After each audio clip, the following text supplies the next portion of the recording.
I'tikaf artinya menetap di masjid untuk beribadah kepada Allah Subhanahu wa Ta'ala.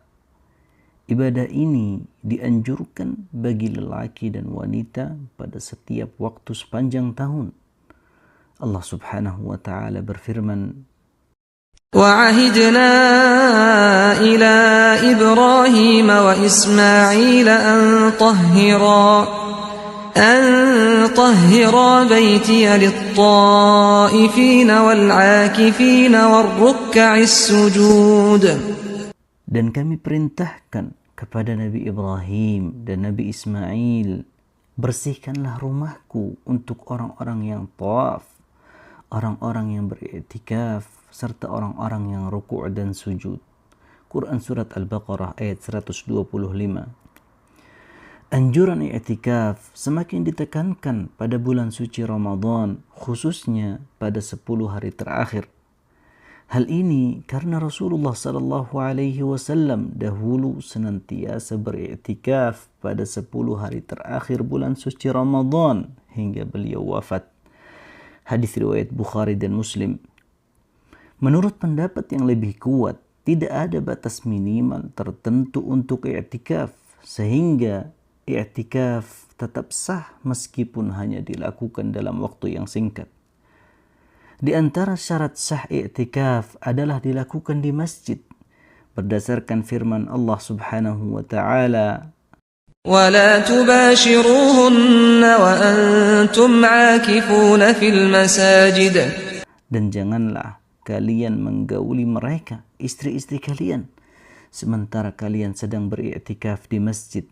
Quran Surat Al-Baqarah ayat 187.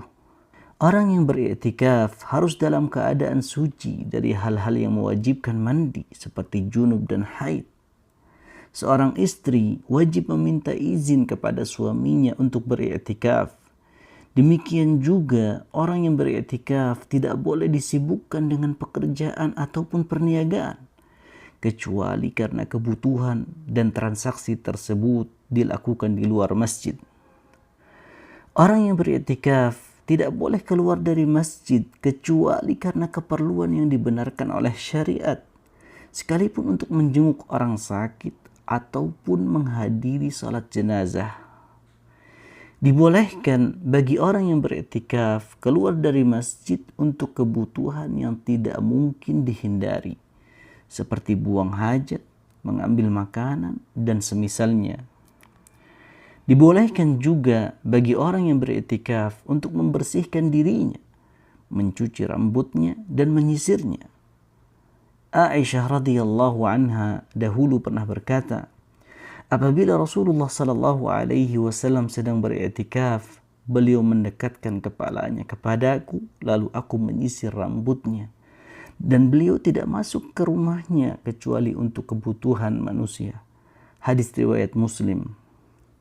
Ingatlah bahwa ketaatan adalah bekal yang engkau tanam untuk kehidupan akhirat yang lebih kekal. Maka jagalah amalmu agar tetap bersih dari kekurangan dan kesalahan. Allah Subhanahu wa Ta'ala berfirman, Tilka hududullahi fala taqrabuha kadzalika yubayyinu Allahu ayatihi lin-nasi la'allahum yattaqun.